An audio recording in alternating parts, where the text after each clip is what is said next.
Comme introduction, je ne sais pas si ça va être très populaire, mais étant le représentant d'une circonscription fédérale au cœur de Montréal, je dois vous avouer que j'aimais beaucoup le chandail bleu dans la vidéo qui a été présentée ce matin.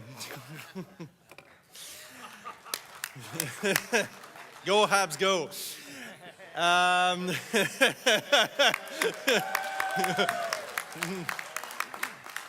Plus sérieusement, ça me fait plaisir d'être ici aujourd'hui. Je voudrais vous transmettre les salutations de notre chef, Thomas Mulcair, ainsi que des amis des TCA au sein du caucus du NPD. Vous connaissez Peggy Nash et également Joe Comartin, qui sont des gens qui ont travaillé avec vous, qui sont toujours avec vous. Et ça me fait plaisir d'être ici avec vous ce matin.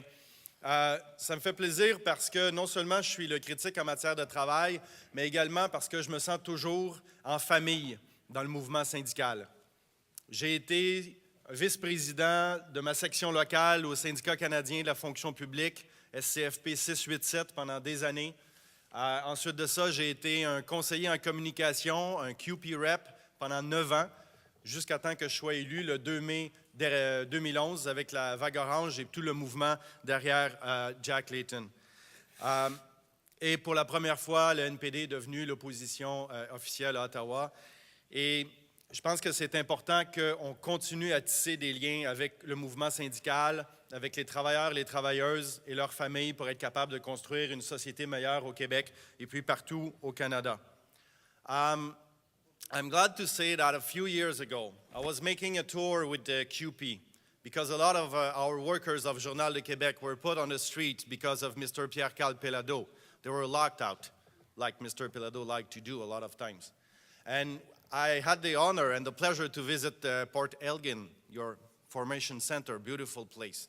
And I just can today thank you again for the warm welcome that the CAW gave us and the generosity and the solidarity that you showed. It was really, really touching. So thank you again a few years later. And, you know, the first time of my life, I noticed that in the parking, there was not a lot of Japanese cars. And I'm glad to say that I'm driving a made-in-Canada, union-made car myself. Mes amis, nous vivons des temps difficiles. Le gouvernement conservateur de M. Stephen Harper a peu d'intérêt pour le secteur industriel, n'a pas de plan pour garder des bons emplois au pays, n'a pas de plan pour sauver le secteur manufacturier qui a vu dans les dernières années 400 000 bons jobs disparaître. On voit un gouvernement conservateur très idéologique qui s'attaque aux programmes sociaux, qui ne fait rien pour aider les régimes de retraite publics, qui ne fait rien pour aider à protéger les régimes de retraite privés. Puis vous avez au NPD des alliés pour tous ces enjeux-là parce qu'on pose des questions aux conservateurs en Chambre puis on ne les lâche pas là-dessus. On a un gouvernement conservateur qui, en l'espace d'une année, s'est attaqué de manière successive aux droits des travailleurs et des travailleuses, le droit d'association, le droit à la libre négociation, qui maintient un environnement qui est complètement déséquilibré en faveur des employeurs. On l'a vu avec les travailleurs de Post Canada. On l'a vu avec les travailleurs du Canadien Pacifique. On l'a vu avec les pilotes d'Air Canada. On a un gouvernement qui systématiquement s'attaque aux travailleurs et aux travailleuses, surtout s'ils sont syndiqués. Dans le cas de Post Canada, c'est assez incroyable.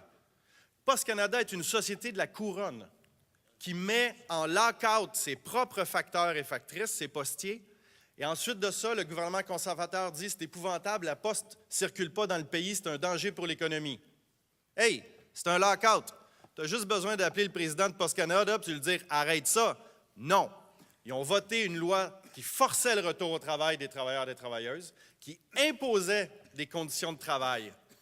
Imposait des conditions de travail en deçà de ce que le boss était prêt à donner aux travailleurs de Post Canada.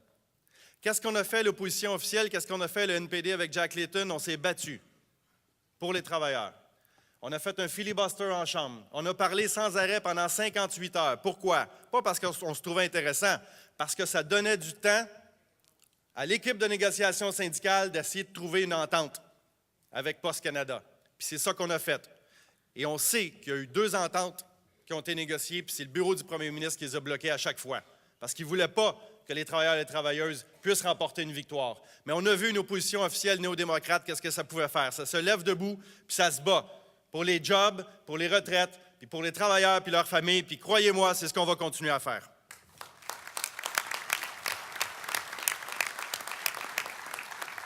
Ken vous en a parlé, effectivement, il y a un danger avec le projet de loi privé d'un député conservateur, C-377. Vous savez que les membres d'un syndicat ont accès au rapport financier de leur organisation. Vous savez comment votre argent est dépensé. Mais ce que ce projet de loi fait, c'est qu'il veut mettre les livres financiers puis les dépenses de toutes les organisations syndicales au pays. Pas toutes les organisations de travailleurs-travailleuses spécifiquement visées. Ils veulent que toute cette information-là soit publique sur les sites Web et que tout le monde ait accès. Combien vous dépensez pour l'organisation? Si vous payez une firme d'avocats pour faire un travail pour défendre une cause, combien d'argent vous leur versez? Si vous appuyez une campagne politique, combien d'argent vous allez verser? Que toute cette information-là soit rendue publique. Pourquoi? Parce qu'ils veulent des syndicats silencieux, ils veulent des syndicats qui ne font pas d'action politique, ils veulent des syndicats qui ne font pas de militantisme social. Puis je suis désolé, mais ça ne va pas arriver parce qu'on va se battre pour que 377 soit battu, puis que ce n'est pas vrai qu'on va s'attaquer comme ça au mouvement syndical, puis qu'on va faire en sorte qu'on va obliger les syndicats à fournir plein d'informations qu'ils ne sont pas obligés de faire. Alors qu'on ne demande pas ça à aucune autre association au pays. C'est une attaque directe envers le mouvement syndical, puis le NPD. On va travailler de concert avec le CTC, avec les gens du CEP, avec les TCA pour battre ce projet de loi parce que ça va nous coûter trop cher, puis c'est injuste, puis c'est pas besoin d'être. Les membres ont toute l'information qu'ils ont besoin. On n'a pas besoin d'avoir 377, on va se battre contre ça. Effectivement, on a besoin de retrouver des relations de travail qui sont plus équilibrées entre les droits des travailleurs et les employeurs. En ce moment, ça penche juste d'un bord, puis avec M. Harper, ça va continuer à pencher juste d'un bord. On a besoin de travailler pour avoir des bons emplois, une stratégie dans le secteur manufacturier, une stratégie pour raffiner notre propre pétrole, une stratégie pour construire nos autos chez nous, une stratégie pour garder des bons emplois qui sont payants dans le secteur forestier partout. Parce qu'en ce moment, on a un gouvernement conservateur qui pense juste à exporter nos jobs et à exporter nos ressources naturelles. Puis ce n'est pas une vision d'avenir, puis ce n'est pas une vision pour créer de l'emploi au Canada. Puis nous autres, on va se battre contre ça. Alors, comptez sur nous. On a besoin de travailler ensemble. On a besoin d'avoir un mouvement syndical fort qui va protéger la classe moyenne.